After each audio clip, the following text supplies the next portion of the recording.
Good morning, students. Today we are going to talk about the crystalline allotropes of carbon. Although मैंने आपका इसका brief introduction आपको दिया था in my previous video, लेकिन आज हम उन्हीं सब चीज़ों को डिटेल में स्टडी करेंगे. And let us begin with diamond. Diamond जो कार्बन का क्रिस्टलाइन एलोट्रॉप है उसके बारे में सबसे पहले स्टडी करते हैं, जिसमें कार्बन जो है, ये मैंने आपको ऑलरेडी बताया था बच्चों कि कार्बन जो है वो दूसरे कार्बन एटम्स के साथ कोवेलेंट बॉन्ड बना के अटैच है, और वो कोवेलेंट बॉन्ड टेट्राहेड्रली बनाए हुए हैं. इसका मतलब हर एक कार्बन एटम 4 और कार्बन एटम से अटैच है, और चारों कार्बन एटम्स कैसे अटैच्ड हैं? टेट्राहेड्रली एक दूसरे के साथ अटैच्ड हैं. ठीक है, तो टेट्राहेड्रल अटैचमेंट होने का मतलब है कि पहली बात तो इनके बीच में जो बॉन्ड एंगल है वो है 109 डिग्री और 28 मिनट्स का एग्जैक्टली. ठीक है, और इसके बाद जो आपका ये जो कह सकते हैं हम कि जो ज्योमेट्री है या जो हाइब्रिडाइजेशन है कार्बन की, hybridisation of carbon is sp3. ठीक है, और याद रखने के लिए मैं आपको बता दूं, जितने भी एलोट्रॉप्स हैं कार्बन के, क्रिस्टलाइन एलोट्रॉप्स, उनमें सिर्फ एक डायमंड ही है जिसमें कार्बन की sp3 आएगी. बाकी इसके चारों बचे हुए तीनों एलोट्रॉप्स के अंदर कार्बन की हाइब्रिडाइजेशन सेम रहेगी, sp2. ठीक है, तो sp3 हाइब्रिडाइजेशन हो गई और इस तरह का इसका स्ट्रक्चर हो गया. जो डायमंड है, अब हम उसकी कुछ प्रॉपर्टीज के बारे में डिस्कस करते हैं. Let us discuss about the properties. और प्रॉपर्टीज स्टडी करने से पहले एक चीज और भी आपको रिकॉल करा दूं बच्चों, मैंने आपको मेटल्स एंड नॉन मेटल्स के दौरान पाई और सिग्मा बॉन्ड के बारे में भी बताया था. तो ये जो कार्बन और कार्बन के बीच में सिंगल बॉन्ड है ना, तो इसको सिग्मा बॉन्ड भी आप बोल सकते हो. ओके, कोवेलेंट बॉन्ड है और कौन से वाला है? सिग्मा बॉन्ड है. ठीक है, टेट्राहेड्रली जो इससे अटैच्ड है.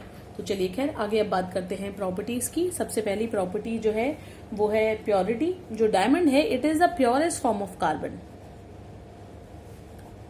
Purest form of carbon. ठीक है, इसमें कोई और इम्प्योरिटीज प्रेजेंट नहीं होती. देन द बॉन्ड लेंथ, जो कार्बन कार्बन बॉन्ड के बीच में जो लेंथ है, दैट इज 1.54 एंगस्ट्रॉम. एंगस्ट्रॉम जो होता है वो होता है 10 की पावर -10 मीटर. तो 1.54 into 10⁻⁻10 metre. This is the bond length. Carbon और कार्बन के बीच में जो बॉन्ड बना हुआ है वो बॉन्ड लेंथ है ये. ठीक है, next property is hardness. It is one of the hardest known substance. ठीक है, और इसी वजह से ऐसा है क्योंकि जो कार्बन और कार्बन के बीच में जो कोवेलेंट बॉन्ड है बच्चों, वो बहुत स्ट्रांग बॉन्ड है. और इसके जो 3 डायमेंशनल नेटवर्क यहाँ पे बना हुआ है, जो टेट्राहेड्रल स्ट्रक्चर जो इसने यहाँ पे लिया हुआ है, इसी की वजह से इसकी बहुत ही ज्यादा जो इसकी हार्डनेस है वो बहुत ज्यादा है. ठीक है, वेरी हार्ड.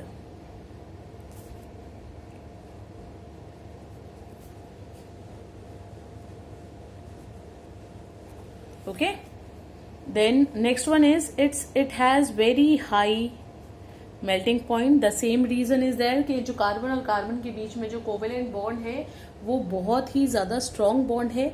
ठीक है, तो इसका जो मेल्टिंग पॉइंट है वो बहुत हाई है, 3700 डिग्री सेल्सियस है बच्चों. ठीक है, सो एक्सट्रीमली हाई मेल्टिंग पॉइंट. इसके अलावा जो इसकी कंडक्टिविटी की अगर हम बात करें, conductivity, whether it is good conductor और bad conductor of heat and electricity. तो जब हम बात करते हैं इलेक्ट्रिसिटी के लिए, तो electricity is a poor conductor. It is a very bad conductor. It is an insulator. It is a poor conductor of electricity.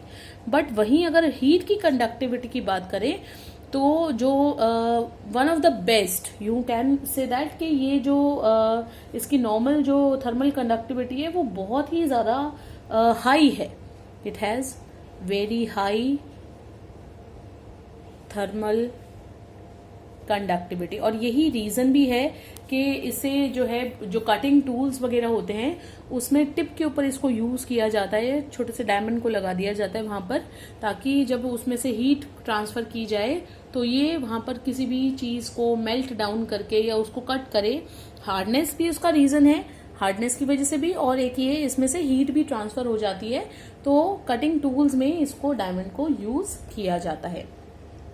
इसके अलावा जो नेक्स्ट प्रॉपर्टी है वो इसकी transparency. It is a transparent substance, ठीक है, ट्रांसपेरेंट है ये, और इसमें बहुत ज़्यादा ब्रिलियंस और शाइन होती है, और जितने उसमें कट्स लगाए जाते हैं उतनी ज़्यादा उसकी शाइन जो है वो बढ़ती जाती है, ठीक है। इसके अलावा जो इसका रिफ्रैक्टिव इंडेक्स है, रिफ्रैक्टिव इंडेक्स जो किसको रिप्रेजेंट करता है, जो इसकी जो शाइन है उसका रीजन है, ठीक है। तो इसका जो बच्चों रिफ्रैक्टिव इंडेक्स है वो भी काफी हाई है, विच इज 2.45। तो रिफ्रैक्टिव इंडेक्स वैसे तो जो अगर आप फिजिक्स की टर्म में बात करते हैं तो रिफ्रैक्टिव इंडेक्स एक ऐसा पैरामीटर है जो ये बताता है कि लाइट को कितना बेंड होगा, ठीक है, जब आपका रेयर मीडियम से डेंसर मीडियम में आती है, ठीक है। सो ये वही चीज है, लेकिन इसी की वजह से ही जो आपका डायमंड है वो ब्रिलियंस या शाइन या लस्टर शो करता है, okay. So because of its high refractive index. अच्छा, इसके अलावा नेक्स्ट प्रॉपर्टी डायमंड की हम जो डिस्कस कर सकते हैं कि जो डायमंड है बच्चों वो आसानी से रिएक्शन नहीं करता है किसी सब्सटेंस के साथ, जैसे कि आपके एसिड्स के साथ या अल्कलीज के साथ या वाटर के साथ, किसी के साथ रिएक्ट नहीं करता। So do not react with acids और बेसिस यानी अल्कलीज या फिर सॉल्वेंट जैसे वाटर एटसेट्रा, इनके साथ नॉर्मली रिएक्शन नहीं करता। लेकिन डायमंड को अगर फ्लोरीन की प्रेजेंस में हीट किया जाए अराउंड 900 डिग्री सेल्सियस पे तो वो उसके साथ रिएक्ट करता है। डायमंड क्या है, सिर्फ और सिर्फ कार्बन ही तो है, तो ये यहाँ पे जाके रिएक्ट कर जाता है और बना देता है एक कंपाउंड जिसको बोलते हैं टेट्राफ्लोरोमीथेन, CF4, ठीक है, tetrafluoromethane. It is also known as, जो इसका कॉमन नेम है, कार्बन टेट्राफ्लोराइड, ठीक है। तो कार्बन टेट्राफ्लोराइड भी आप बोल सकते हो और टेट्राफ्लोरोमीथेन भी बोल सकते हो। तो ये पर्टिकुलर कंपाउंड बन जाता है। मोर ओवर जो आपका डायमंड है, next property I am mentioning now, diamond जो है उसको जब हम हीट करते हैं in the presence of oxygen, ठीक है, डायमंड को जब हीट करते हैं in the presence of oxygen तो ये तभी रिएक्ट करेगा जब टेम्परेचर 900 डिग्री सेल्सियस से ज्यादा होगा, और तब ये बनाता है CO2, कार्बन डाइऑक्साइड, ठीक है। So these are the various properties of diamond. जो डायमंड के यूजेस हैं, डायमंड की यूजेस के बारे में भी हम बात कर सकते हैं, क्या कहाँ पे यूज होता है। तो जैसे मैंने आपको बताया कि अपनी हार्डनेस की वजह से इसको ग्लास कट करने के लिए या रॉक ड्रिलिंग के इंस्ट्रूमेंट्स बनाने के लिए, एब्रेसिव्स वगैरह बनाने के लिए इसको यूज किया जाता है। इसके अलावा कटिंग पॉलिशिंग करने के लिए, और एक डायमंड को यूज करते हैं दूसरे डायमंड की पॉलिशिंग और कटिंग करने के लिए भी, ठीक है। तो उसमें से जेम्स और ज्वेलरी वगैरह प्रिपेयर करने के लिए, डेकोरेट करने के लिए इसको बनाया जाता है, इसको यूज किया जाता है। ग्राइंडिंग और हार्ड मटेरियल की तरह से इसको यूज किया जाता है।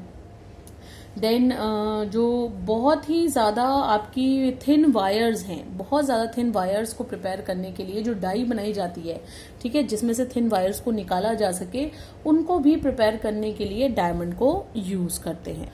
इसके अलावा जो है आपके डायमंड जो हैं वो थर्मामीटर्स, जो हाई प्रिसीजन के थर्मामीटर्स हैं, उनके अंदर भी यूज़ किए जाते हैं। इसके अलावा स्पेस प्रॉब्स वगैरह में उनके प्रोटेक्टिव विंडोज़ को बनाने के लिए, बिकॉज ऑफ इट्स स्ट्रेंथ, वहाँ पर भी डायमंड को यूज़ किया जाता है, ठीक है। So in this way eye surgeons भी डायमंड को यूज़ करते हैं कैटरैक्ट को रिमूव कराने के लिए।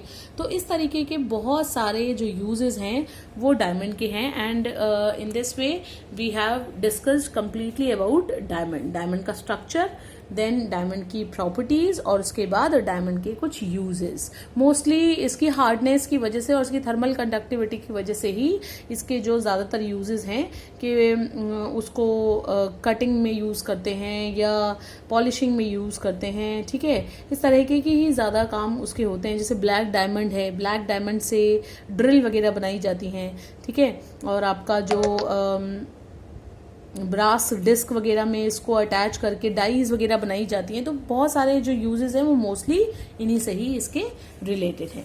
So everyone, this was all about diamond. अब डायमंड से मूव करते हैं हम नेक्स्ट एलोट्रॉपिक फॉर्म की तरफ, और जो नेक्स्ट एलोट्रॉपिक फॉर्म है बच्चों वो है ग्रेफाइट।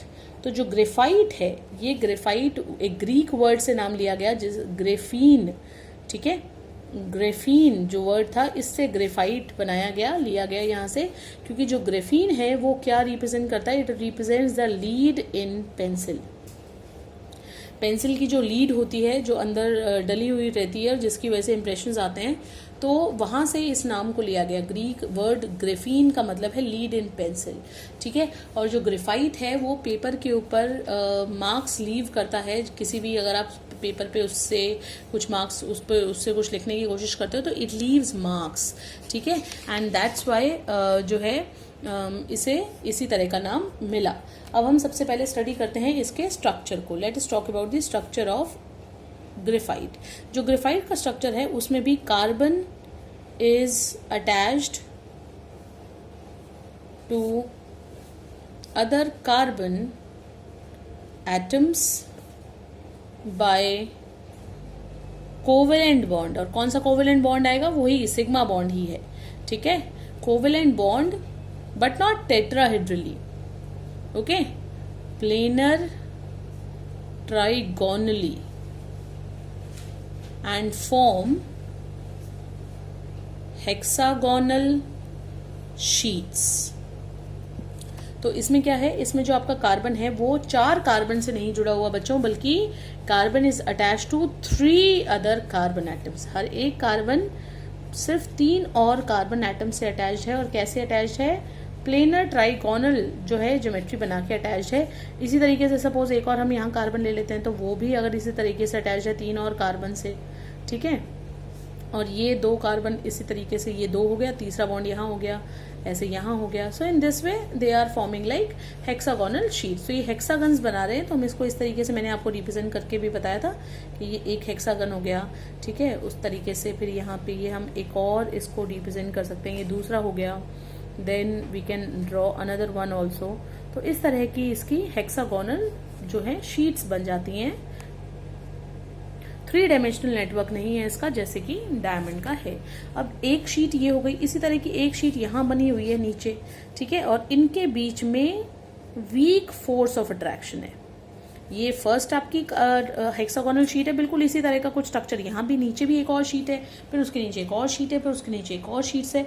तो जैसे हम कागजों को जैसे मैंने इन पेपर्स को एक दूसरे के ऊपर पाइल अप करके रखा हुआ है ना, बिल्कुल इसी तरीके से ये जो ग्रेफीन की शीट्स हैं ये सारी की सारी एक दूसरे के ऊपर ऐसे ऐसे करके पाइल्ड अप हैं, एक दूसरे के ऊपर रखी गई हैं, जिनके बीच में बहुत ही वीक फोर्स ऑफ अट्रैक्शन है, ठीक है। इतना समझ में आ गया आप सबको। दूसरी बात, जो यहाँ पर ये कार्बन है, कार्बन और कार्बन के बीच में जो एंगल बना हुआ है, आप किसी पे भी देख सकते हो, यहाँ पर भी बना सकते हो, यहाँ पर भी बना सकते हो बच्चों। ये जो बॉन्ड एंगल है ये है 120 डिग्री। और इसमें जो कार्बन की हाइब्रिडाइजेशन है, ये मैं ऑलरेडी बता चुकी हूँ, कार्बन की हाइब्रिडाइजेशन है sp2। और मैंने ये हिंट भी दिया था आपको याद करने के लिए कि डायमंड में एक sp3 होगा, बाकी सब में आपको कैसी लिखनी है, sp2 हाइब्रिडाइजेशन ही लिखनी है, ठीक है। अब इसकी बात कर लेते हैं ग्रेफाइट की प्रॉपर्टीज की। तो प्रॉपर्टीज स्टडी करने से पहले एक चीज और भी मैं आपको बता देती हूँ, फिर से बता देती हूँ। इसका 3 डायमेंशनल नेटवर्क डायमंड के जैसा नहीं है, क्योंकि इसके अंदर जो हेक्सागोनल शीट्स हैं उनको एक दूसरे के ऊपर रखा गया है और अलग तरह का 3 डायमेंशनल नेटवर्क बनाया गया है। इसके 3 डायमेंशनल नेटवर्क को बनाने के लिए कौन रिस्पॉन्सिबल है, ये जो वीक फोर्स ऑफ अट्रैक्शन इनके बीच में, ये रिस्पॉन्सिबल है। वीक फोर्स यहाँ पर कौन सी है, वेंडर वॉल। लेकिन वहां पर जो स्ट्रक्चर बना हुआ था, डायमंड में जो बच्चों स्ट्रक्चर बना हुआ था, उसके अंदर सिर्फ और सिर्फ कोवेलेंट बॉन्ड थे। 3 dimensional network is because of covalent bond and here the 3 dimensional network is because of vendor walls forces, ठीक है। अब आगे सुने। अब यहाँ से हम डिस्कस कर लेते हैं इसकी प्रॉपर्टीज के बारे में। जैसे हमने पहले बात प्योरिटी की थी, तो ये भी आपका प्योरेस्ट फॉर्म ऑफ कार्बन है, इसमें भी कोई इम्प्योरिटीज नहीं होती हैं। दूसरी बात, बॉन्ड लेंथ की हमने वहां पर की थी, तो मैं यहाँ पर भी बॉन्ड लेंथ की ही बात करूँगी। यहाँ पर जो बॉन्ड लेंथ है वो उसके कंपैरिजन में, डायमंड के कंपैरिजन में थोड़ी सी कम है, 1.415 एंगस्ट्रॉम है इंस्टेड ऑफ 1.54। ठीक है, 1.54 एंगस्ट्रॉम वहाँ थी, वहाँ पर sp3 हाइब्रिडाइजेशन थी, तो बॉन्ड लेंथ बदलती है हाइब्रिडाइजेशन की वजह से। यहाँ पर थोड़ा सा रिड्यूस हो गई है, 1.415 एंगस्ट्रॉम हो गई है। इसके बाद बात करते हैं, नेक्स्ट इज हार्डनेस। हमने वहाँ पे बात की थी, लेकिन graphite is not hard, rather it is soft. It is soft why? Because ये जो शीट्स हैं, जैसे ही इसके ऊपर प्रेशर अप्लाई किया जाता है तो एक शीट दूसरी शीट के ऊपर क्या हो जाती है, ऐसे स्लिप कर जाती है। देखिए कैसे हुआ, ये देखिए, जैसे ये एक शीट है बच्चों और ये दूसरी शीट है, ये सपोज तीसरी शीट है, इनके बीच में वीक फोर्स ऑफ अट्रैक्शन है। तो जैसे ही मैं इसको ऐसे अगर प्रेशर लगा के इसको हिलाती हूँ तो आप देख सकते हो ये जो शीट्स हैं ये एक दूसरे के ऊपर क्या कर रही है, ग्लाइड कर रही है, मूव कर रही है। तो इसी वजह से, क्योंकि इनके बीच में वीक फोर्स ऑफ अट्रैक्शन है, इसीलिए ये क्या है, they are soft. Okay, due to gliding of hexagonal sheets over one another on applying pressure as weak forces are present in between। ठीक है, लेयर्स के बीच में बहुत वीक फोर्स ऑफ अट्रैक्शन है, तो प्रेशर अप्लाई करते ही, फोर्स अप्लाई करते ही जो ये आपके हेक्सागोनल शीट्स हैं एक दूसरे के ऊपर ग्लाइड कर जाती हैं, इसी वजह से ये सॉफ्ट है। Next is conductivity. तो जो कंडक्टिविटी है बच्चों ग्रेफाइट की, graphite is both ways, electrically as well as by heat, both ways it is good conductor of heat and electricity। दोनों ही तरीके से ये अच्छा कंडक्टर है। ठीक है, इसके अलावा वहाँ वो आपका डायमंड जहाँ ट्रांसपेरेंट था, यहाँ पर जो आपका ग्रेफाइट है दैट इज ओपेक सब्सटेंस। ठीक है, ग्रेइश सा, ब्लैकिश सा सब्सटेंस होता है, ओपेक होता है। ये डायमंड की तरह से मेटेलिक लस्टर इसके अंदर जो है वो शाइन जो है वो नहीं होती। Okay everyone, so this was the property. Then इसके अलावा जो आपका ये है आपका ग्रेफाइट है, ग्रेफाइट ऑक्सीजन के साथ रिएक्शन करता है और उसको जैसे वहां पर 900 डिग्री से ज्यादा टेम्परेचर चाहिए था, उतना ज्यादा इसको नहीं चाहिए। इसको 700 डिग्री सेल्सियस के आसपास जब करते हैं हीट, तो ये कार्बन डाइऑक्साइड की फॉर्मेशन करता है। Then it is also having high melting point, लेकिन उतना हाई नहीं है जितना कि डायमंड का था। डायमंड का मेल्टिंग पॉइंट 3700 डिग्री सेल्सियस रहता है, तो इसका जो है वो 3500 के आसपास रहता है। एग्जैक्टली बताऊं तो 3528 या 27 डिग्री सेल्सियस होगा। सो 3527 डिग्री सेल्सियस जो है वो मेल्टिंग पॉइंट हो गया आपका ग्रेफाइट का। ऐसा क्यों है? क्योंकि है तो कोवेलेंट बॉन्ड ही बने हुए हैं। ठीक है, तो कोवेलेंट बॉन्ड स्ट्रॉन्ग बॉन्ड्स होते हैं बच्चों। So always it goes for like high melting point. Then इसके अलावा एक चीज और, इसकी जो डेंसिटी है, डेंसिटी भी काफी हाई है, लेकिन उतनी हाई नहीं है जितना कि डायमंड की है। डायमंड की जो डेंसिटी है बच्चों वो 3.51 ग्राम पर सेंटीमीटर क्यूब है। ठीक है, और वहीं पर जो आपका ग्रेफाइट है उसकी जो डेंसिटी है वो 2.26 ग्राम पर सेंटीमीटर क्यूब है। So in this way these are the properties. अब जो प्रॉपर्टीज हैं उसके अलावा ग्रेफाइट को यूज कहाँ किया जाता है, एक और भी मैं आपको बता देती हूँ प्रॉपर्टीज की। It leave marks on paper. ठीक है, जिस पेपर पे आप अगर इसको रब करते हो तो उसके ऊपर ये मार्क्स छोड़ता है, वहां पर निशान छोड़ देता है। तो ये थी प्रॉपर्टीज। डायमंड ऐसा कुछ नहीं करता। तो प्रॉपर्टीज के बाद अब बात कर लेते हैं ग्रेफाइट के यूजेस की। तो जो ग्रेफाइट है, ग्रेफाइट कहाँ कहाँ पर यूज होता है? एक तो जो पेंसिल्स हैं उनकी लीड बनाई जाती है इससे, क्योंकि ये इंप्रेशंस लीव करता है ऑन पेपर। इसके अलावा उसकी सॉफ्टनेस की वजह से उसको ग्रीज या लुब्रिकेंट्स बनाने के लिए उसे यूज किया जाता है। ठीक है, ग्रेफाइट जब अल्ट्रा प्योर होगा, बहुत ज्यादा प्योर होता है जो, उसके साथ न्यूट्रॉन्स और रिडॉट्स वगैरह, नोजल्स, ब्रेक लाइनिंग्स, इन सब को बनाने के लिए उसको यूज़ किया जाता है, ठीक है। और जो आपका आर्टिफिशियल ग्रेफाइट है बच्चों, उससे मोटर ब्रशेज वगैरह बनाए जाते हैं। Then it is also use to manufacture fibres and clothes, ठीक है। क्रूसिबल्स जो एक केमिस्ट्री लैब में यूज होती हैं, क्रूसिबल्स बनाई जाती हैं, हाई टेम्परेचर रेजिस्टेंट वो होते हैं, कुछ खास तरह के आपका अपरेटस होता है, ग्लास अपरेटस, तो वो सब बनाने के लिए जो है ग्रेफाइट को यूज किया जाता है, ठीक है। अच्छा, एक चीज और, लीड पेंसिल बनाने के लिए, क्योंकि ग्रेफाइट वैसे तो बड़ा सॉफ्ट होता है, तो ग्रेफाइट को कैसे यूज करते हैं, क्ले के साथ मिक्स करके, फिर उसके साथ मतलब क्ले के साथ मिक्सिंग करने के बाद फिर उसकी लीड बनाकर उसको पेंसिल्स में यूज किया जाता है, क्योंकि अदरवाइज तो इतना सॉफ्ट होता है ग्रेफाइट कि अगर आप जैसे ही उसके ऊपर प्रेशर अप्लाई करोगे it will melt down in the sense like वो फैल जाएगा, ठीक है ना, मेल्टिंग नहीं होगी उसकी, फैल जाएगा वो। So in this way this was all about graphite. तो बच्चों हमने 2 एलोट्रॉप्स डिस्कस कर लिए हैं, एक डायमंड है और एक ग्रेफाइट है, और मैं ये भी चाहूंगी कि ये जो प्रॉपर्टीज हैं आप इनको लिस्ट आउट करें as a point of difference also. एक टेबल बनाएंगे जिसमें आप कंपैरिजन करेंगे डायमंड का और ग्रेफाइट का, और जब आपको ये सारी प्रॉपर्टीज लर्न हो जाएं तो आप उसको टैबुलर फॉर्म में रिप्रेजेंट कर दीजिएगा। तो इससे आपको नोट्स जब आप प्रिपेयर करोगे, मैं उसके लिए आपको सजेस्ट कर रही हूँ, इस तरीके से आप उसे कंप्लीट करिएगा। इसी वीडियो को मैं कंटिन्यू कर रही हूँ सेकेंड पार्ट में, और जिसमें मैं आपको बाकी के जो 2 एलोट्रॉप्स हैं उनके बारे में बताऊंगी। So thank you everyone and stay tuned for the next video. Thank you.